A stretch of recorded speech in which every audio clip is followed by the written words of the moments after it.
இந்தியாவில் நடைபெறும் தொடர் பாலியல் படுகொலைகளை கண்டித்து அகில இந்திய முஸ்லிம் லீக் கட்சியின் சார்பாக கண்டன ஆர்ப்பாட்டம் திருச்சியில் நடைபெற்றது.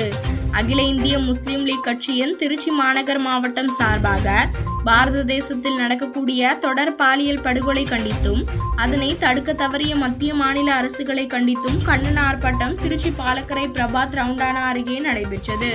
இந்த கண்டன ஆர்ப்பாட்டத்தில் கொல்கத்தா ஆர்ஜிகார் மருத்துவமனையில் பெண் மருத்துவர் பாலியல் படுகொலை செய்யப்பட்டதை கண்டித்தும் அந்த குற்ற செயல் ஈடுபட்ட உண்மை குற்றவாளிகளை கண்டுபிடித்து கடுமையான தண்டனை வழங்க கோரியும், அதேபோல் கடந்த 2018ஆம் ஆண்டு கொண்டுவரப்பட்ட கற்பழிப்பு குற்றங்களுக்கு எதிரான அவசர சட்ட திருத்தத்தின்படி கற்பழிப்பு குற்றங்கள் நிரூபிக்கப்பட்டால் குறைந்தபட்ச தண்டனையாக 7 ஆண்டுகள் விதிக்கப்படும், அதிகபட்சமாக ஆயுள் தண்டனை விதிக்கப்படும் என்கிற அந்த சட்டத்தை இன்று வரை கிடப்பில் போடப்பட்டுள்ளது. மேலும் இதுபோன்ற பாலியல் கொலைகள் மற்றும் கொடூர குற்றங்கள் தடுக்கப்பட வேண்டும் என்கிற கோரிக்கைகளை முன்வைத்து இந்த கண்டன ஆர்ப்பாட்டம் நடைபெற்றது.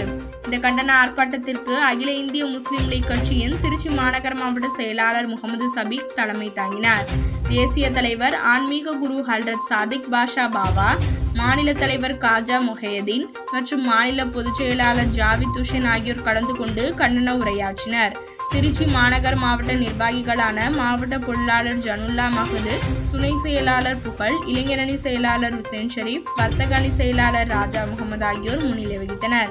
திருச்சி மாவட்ட மகளிர் அணி தலைவி அமீனா பிவி ராஷிதா, துணை செயலாளர் முகமது இஸ்மாயில் மற்றும் பாலக்கரை பகுதி நிர்வாகிகள், வட்ட நிர்வாகிகள் உள்ளிட்ட ஏராளமானோர் கலந்து கொண்டு கண்டன கோஷங்கள் எழுப்பினர்.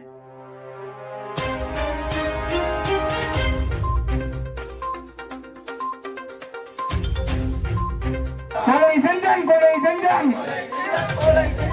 என்ன அப்படி காரணம் அப்படின்னா, இது நம்ம நார்மலாக நடந்துட்டு இருக்கோம். மக்கள் தான் ஸ்டூடெண்ட்லாம் ஜாலியாக போயிட்டு இருக்கோம், நம்ம சம்பாதிக்க சாப்பிட்றோம், கொடுத்த தலைமையில போய் போட வெடிச்சிட்டு இருக்கு. தலையில் மாற்றி போடுறோம், ஆட்சியை நம்ம மாற்ற முடியாது. எப்போயுமே ஓட்டங்கள் யாருக்கு இருக்கோ அவங்க மட்டும்தான் இந்த பொலிட்டிக். எங்களுடைய தேசிய தலைவர் ஆன்மீக குரு ஹல்ரத் சாதிக் பாஷா பாவா, அகில இந்திய முஸ்லிம் கட்சியினுடைய தேசிய தலைவர் ஆன்மீக குரு ஹல்ரத் சாதிக் பாஷா பாவா அவருடைய உத்தரவிற்கிணங்க திருச்சி மாவட்டத்திலே கொல்கத்தா மருத்துவர் பாலியல் பலாத்காரத்துக்கு நீதி கேட்டும் மற்றும் இந்தியா முழுக்க தொடர்ந்து பெண்களுக்கு எதிரான வன்கொடுமையை கண்டித்தும் அந்த வன்கொடுமையை தடுத்து நிறுத்துவதற்கு இந்திய அரசும் சரி, ஒன்றிய அரசும் சரி, மாநில அரசுகளும் சரி கடுமையான நடவடிக்கை எடுக்க வேண்டும். பாலியல் பலாத்காரத்தில் ஈடுபட்ட குற்றவாளிகளுக்கு அவர்கள் எவ்வளவு உயரிய பதவியில் இருந்தாலும், அவர்கள் எவ்வளவு பெரிய பொறுப்புகளில் இருந்தாலும் அவர்களுக்கு கடுமையான தண்டனையை மக்கள் மன்றத்தின் முன் வழங்க வேண்டும் என்கின்ற கோரிக்கை அடிப்படையில் நாங்கள் இப்பொழுது ஆர்ப்பாட்டம் செய்து கொண்டிருக்கிறோம். எங்களுடைய கோரிக்கை நிறைவேறாத பட்சத்தில் எங்களுடைய ஆர்ப்பாட்டம் இந்தியா முழுக்க தொடரும் என்று தெரிவித்துக் கொள்கிறோம். நான்